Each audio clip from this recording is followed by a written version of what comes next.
guys, it's Sarah from Book Nerds and Fangirls, and boy, do I have a wrap-up for you. Not only did I go to a concert this month in Dallas, Texas, where I had a lot of crazy stories from Dallas and the suburbs around it, which I'll be sharing in probably other videos. Like, I've always wanted to do a storytime video, and now I actually have one. Like, oh my god, guys, Demi Lovato concert is like my best story yet. Yeah, that day was crazy. Crazy from start to finish, from the moment I woke up to the time we got back from the concert around, like, I think it was 3 a.m. And because we went out to a diner and drinks afterwards, like, that was legit one of the best nights of my life. I loved it so much.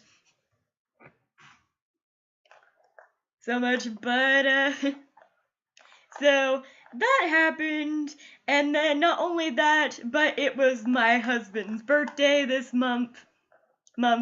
I went to a shooting range for the first time. That was crazy. And I actually, like yesterday, just yesterday, not the 1st, but the 31st, so 2 days ago, I actually biffed it really hard that I literally broke the skin off my knee. On my kneecap, to where you could actually see the other layer of skin, and it's gross.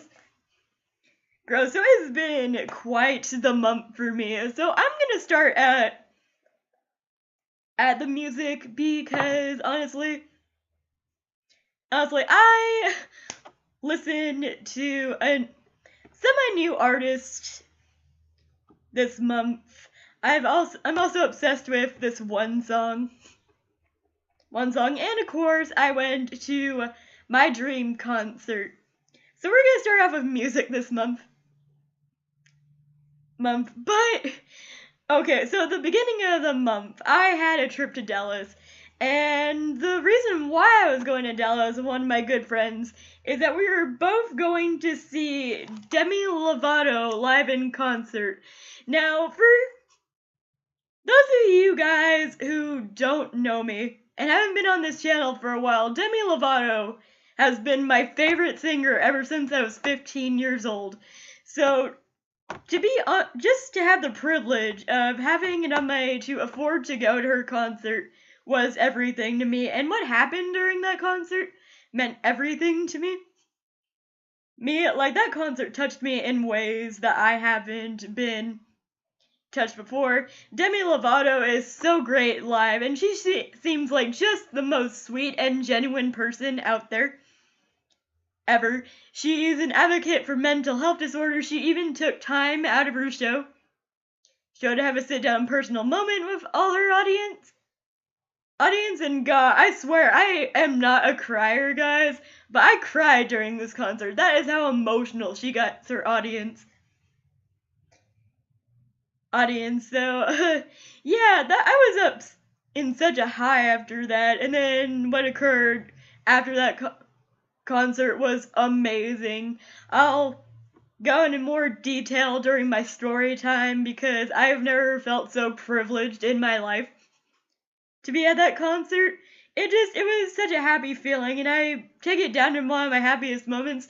Like, my husband, I got back from that concert, and he told me he's never seen me as happy as I was in that moment, and I was really happy. I wasn't overworked that week. I had a really good week in Dallas, minus a few setbacks that I couldn't really help, which I'll probably get into on my story time, but probably not. I'm not 100% sure. But I also had a really great time. I got to reconnect with a few of my cousins. Well, actually, I got to reconnect with my cousin and her daughter. And I haven't seen my cousin in 10 years. It was crazy. Like, Dallas was amazing. So, not only did I get to see my role model and literally my favorite singer ever in concert, I also got this pretty nifty shirt right here. Like, I love it. This shirt is amazing. amazing, and it's got her concert dates for anyone who wants to go to her concerts. I believe, I think her concert is actually done. I think she got through her last concert last night, actually. She's going international now, I believe. But it was such a great month. Great month for music. So I went to Demi Lovato concert, and it was great. Great, and of course, I listened to Demi Lovato a lot on that trip. Like, I mean a lot. But I have a new appreciation for Haley Steinfeld as well. Like, I've been listening to a lot of her music this month because it's feel good and happy, and I totally love it so much. And I also like, I Like Me Better by Love. That's a new song I've been obsessed with. Also, Demi's opening act, Kalani, she was really great. DJ Khaled, unpopular opinion, but he's a really nice guy, but he wasn't really my cup of tea. Even when he's performing on stage, I'm pretty sure he's great whenever it's just, him DJing and stuff, but I don't know. I just didn't really like the concept, but I respect him as a person. He seemed really nice and genuine like Demi is, so we'll see how he does in later concerts. Who knows? No, so that is actually the end of my music. Now moving on to books. I managed to get quite a few books done thanks to Audible and audiobooks, and I've only read like one physical thing, and this was last month. I didn't have a lot going on in the month of February to really throw this in and make a video about it, but I managed to read all the short stories in the Vampire Academy 10th Anniversary Edition, and I have to say, if I had to pick my favorite, it would be the Scavenger Hunt one. One, because I am trash for Omitri. They are my OTP of OTPs. I love them so much, and I adore them together, and it's just, they're so amazing. Guys, if you have not read the Vampire Academy series, pick it up. The first book, like most people said, is kind of trashy, but I love it. I read it whenever I was like 15 to 16 years old. I was post-Twilight trying to figure out a new book about vampires. I picked this one up on a whim, and I sticked with the series, and I'm glad because the series is amazing. And I got my best friend to read it this month, too. This is actually the copy I lent her because I have like 3 copies of this book. 4 if you count my graphic novel edition. So I lent her this one, and she said she also really loved it too. I'm also gonna let her borrow Frostbite, but she's also trying to read Harry Potter as well. So I have to wait for her to finish her 4th Harry Potter book before I can get her to read the second one of these. But these are definitely worth it. I love this book so much. So I'm in Team Omitri for life. So the next book I have here is one I audiobooked, and that's Simon vs. the Homo Sapiens Agenda by Becky Albertalli. If I'm going on my Goodreads score, I would have given it a 4.5 out of 5 stars. I did enjoy this book. It's not my favorite contemporary that I've ever read because there are a lot of great contemporaries out there, but I did love a lot of the characters, and Simon's a pretty chill protagonist. I liked him in some ways, didn't like him in others, so basically any teenager. But the craziest thing about this is I seem to relate to the parents a little bit more now than I would have if I had read this as a teenager. I guess that's what the adult part of me getting what his parents are thinking about and how they just want to be a part of their child's life. I get it. I totally get it. Yeah, but the family dynamic in this is pretty good. So if you're looking for a book of a family dynamic of also romance and teenage angst, yeah, this one's a pretty good book to pick up. I'll recommend. Next is probably my favorite absolute favorite read of this year so far. So far, because it's only been March, and I've read a lot of amazing books. Like, I don't think I've read a bad book this month. Well, actually, the book next to this I didn't really like as much, but you'll get what I'm saying. So the next book I read was Illuminae by Amy Kaufman and Jay Kristoff, and this book was amazing, guys. I loved it so much. I audiobooked it because I signed up for Audible, and I got my first book for free, and then I downloaded Audible on my iPhone, got this first book for free, and then they were like, you want another one? Download our 30-day trial. So I got the second book in this one, also for free, and then the third one I also downloaded on Audible.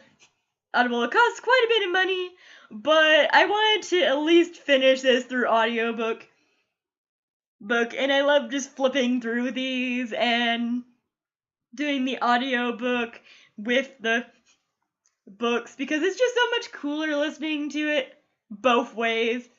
Like, legitimately reading it while you're listening to it is pretty damn awesome. I would definitely recommend the audiobook over the actual book, because the actual book could be hard to read and you miss a lot of detail while you're trying to read this, but the audiobook is amazing. It's a full cast, and I love it so much. And Katie is definitely my favorite character of this book series. But Asha so far, Asha is pretty great. I started reading Obsidio if people didn't notice what my next book was gonna be, but this one I would definitely recommend you pick up on audiobook because it's amazing and it's quite the experience. Also, my Goodreads rating was 5 out of 5 stars. I definitely loved it. Now, unfortunately, after that, I picked up Gemina by Amy Kaufman and Jay Kristoff, and I didn't enjoy this book as much. I didn't find it as intriguing as the first one. The plot was kind of boring to me. I didn't really find that I cared about a lot of the characters. Like, in the first book, I cared about every single character that was in that book. The second book, I didn't really feel attached to any of the characters, especially not Hannah. Hannah has got to be one of my least favorite protagonists, and that was probably because of the fact that she started off just so bitchy. And I did find her kind of whiny during some parts. I don't know, maybe that's just me. Maybe I'm not in reading teenagers, and while I get that she does have circumstances that make her this way throughout the book, and she does become a badass sooner or later, I don't know, kind of annoys me that there is, like, one thing that annoys me about these books is that, yeah, it has multiple perspectives, but I always feel like it's always the girl protagonist that we stick with more in this story, and I would like to have read more from Nick and Ella's point of view than I did about Hannah's, because it's all like, Hannah is my least favorite character in all these books. Not gonna lie. Like, I don't know what it was about her. I just couldn't with her.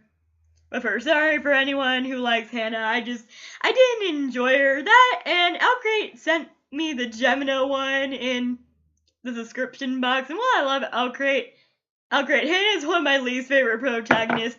So she'll probably definitely be making least favorite protagonist of the year on my least favorites list. But that was it for the books. Now, going on to the books that I'm gonna probably read this month. I'm definitely listening to more audiobooks because it seems like I never have enough time. I'm going to not one, but probably 2 weddings at the end of this month, so I'm gonna be busy again, and I have to wait for my knee to scab over and heal. Like, this is just like a crazy experience. But one of the books that I'm going to be reading for this month is Obsidio. I'm definitely going to finish out this series. I totally love Asha so far. I'm not really into into Reese, I think his name is. I've only had like a couple scenes of Reese and Asha, but I definitely love Asha more than I love Reese, and I definitely love Asha more than I freaking love Hannah. Not sure about Asha and Katie because they're cousins, and they're both pretty damn awesome. Like, I love them both, but so far, Obsidio is pretty cool. I'm at page 150 out of God knows how many pages in this book, so I got quite a while. I just want to savor this audiobook, I really do. I might also pick up Made You Up by Francesca Sapia and More Happy Than Not by Alan Silvera, because I feel like I just want to audiobook more and more. But this series, I definitely want to finish off Obsidio.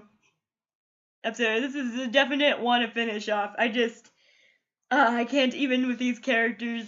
I don't want any of my babies to die, but I know people are gonna die in this book because it's the last book in the series. And unless you're, certain specific fantasy novels where they offer just one happy ending for everyone and kills off characters you don't care about. I know Jay Kristoff and Amy Kaufman are pretty good at that from what I've heard, so we'll see. Fingers crossed.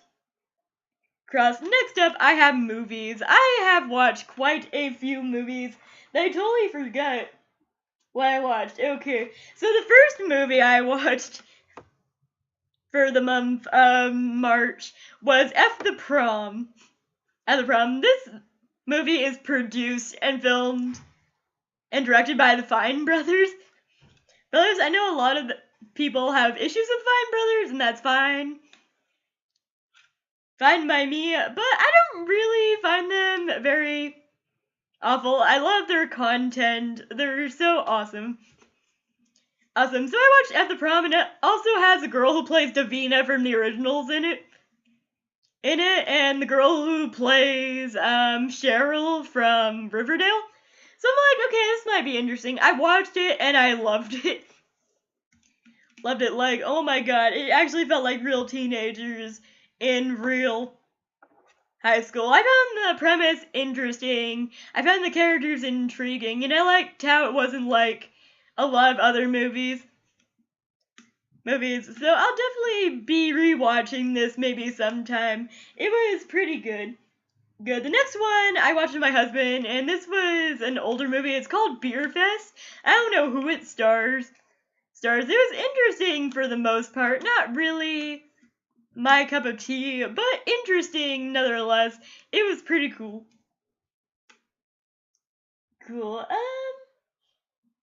Next one I ended up watching was A Wrinkle in Time, and oh my god, that, like, I don't know. I guess I'm not in the age range to actually enjoy this movie.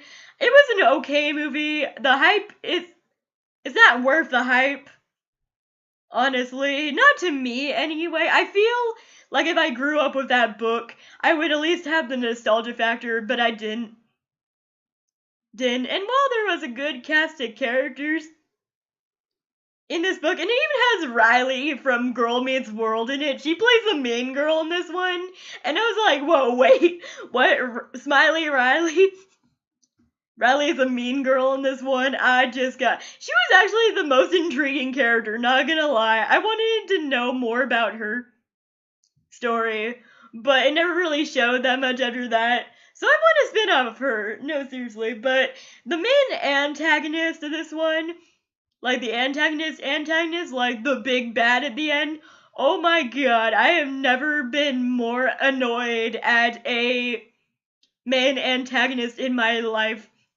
Talk about the whole stereotype of an evil twirling mustache guy. I mean, come on. Seriously.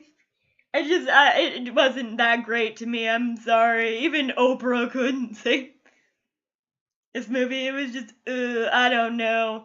Go take your kids to see it. I'm pretty sure kids would enjoy seeing it. I was just really bored, which is really sad because I really like Chris Pine. finding a lot of these other actors, but just not the movie. So after that, I ended up watching Red Sparrow. And God, was that a mindfuck of a movie, guys.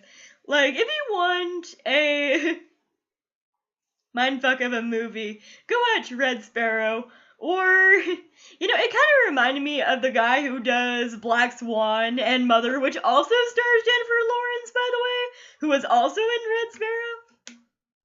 I guess she just likes doing these mind-fucking movies, which I'm totally cool with. Cool. If you do you, Jennifer Lawrence, like, you are pretty good actors, I'll give you that. At least she's versatile, at least she could act in anything. She didn't win that Oscar for no reason. Next movie was probably my least favorite movie out of the whole month, and that was Forgetting Sarah Marshall. I wanted to watch this one because it has Mila Kunis, and I wanted to watch something with Mila Kunis in it. So I watched it, and then as soon as I got done with that movie, I was like, what the fuck did I just watch? Like, seriously, I would just, I had no clue what I was watching. I didn't like it, which sucks because it also has a guy, Marshall, from How I Met Your Mother in it. Jason Segel, I think his name is. And he was like the best part of the movie. I actually think it has Russell Brand in it too. Does anyone remember Russell Brand, Katy Perry's ex-husband? That's the only way I know him, is that he's Katy Perry's ex-husband, and that's sad. Because that happened a long time ago, I think. And last but not least on movies, I went to go watch Love, Simon, which is based off the book Simon vs. the Homo Sapiens Agenda, and I didn't enjoy it as much as I enjoyed the book. Now, if I had gone into it without reading the book first, I would have enjoyed it a lot more, but yeah. How it had one of my most hated tropes in it. Not gonna lie, that when that trope came in, I just cringed. I cringed so bad. That same with Gemina. This has been the month where my most hated tropes have come to light, because Gemina, I think I gave it a 3 out of 5 stars because it had my most hated trope in it, which I'll get into more while I do my Gemina discussion. I think I'm going to be taping quite a few videos today. Guys, not gonna lie. I still gotta do my Demi Lovato one, and my Dallas, Texas one, and the first time I ever experienced going out to a shooting range, which was fun, by the way. I know a lot of people are concerned about guns. And while I'm not for or against either side, like, I get why we need guns, but I also get that some gun use is unnecessary. It's a ongoing debate, and the way I see guns, I don't mind guns. I was raised in a very anti-gun house, so this was the reason why it was my first time going shooting, but it was quite the experience. And then, of course, scraping my knee up to the 9s didn't help. But there you guys have it. That was my March wrap-up. Oh my god, so much has happened this month, guys. I really thoroughly enjoyed this month. It was a really great month. I had a lot of fun with my friends. Had a couple of really great experiences, and I cannot wait to see what happens in April. I know for the first week of April, I'm going to be super agitated because I have I blew out, like how my best friend Troy likes to discuss it, is I blew out my knee. Like, I could hardly walk on it without it hurting. I scraped the top layer of skin off. It's got a huge bruise on it. So the first week of April is not going to be the best week. I'm already going to lay that out right here, right now, because I already know I'm going to be in so much pain this week. But don't worry, I got gauze on the wound. I have all my stuff all my stuff, and hopefully this month will turn out a little bit better. But fingers crossed. We'll see. But I will see you guys in my next video, and I hope you enjoy this one. Bye!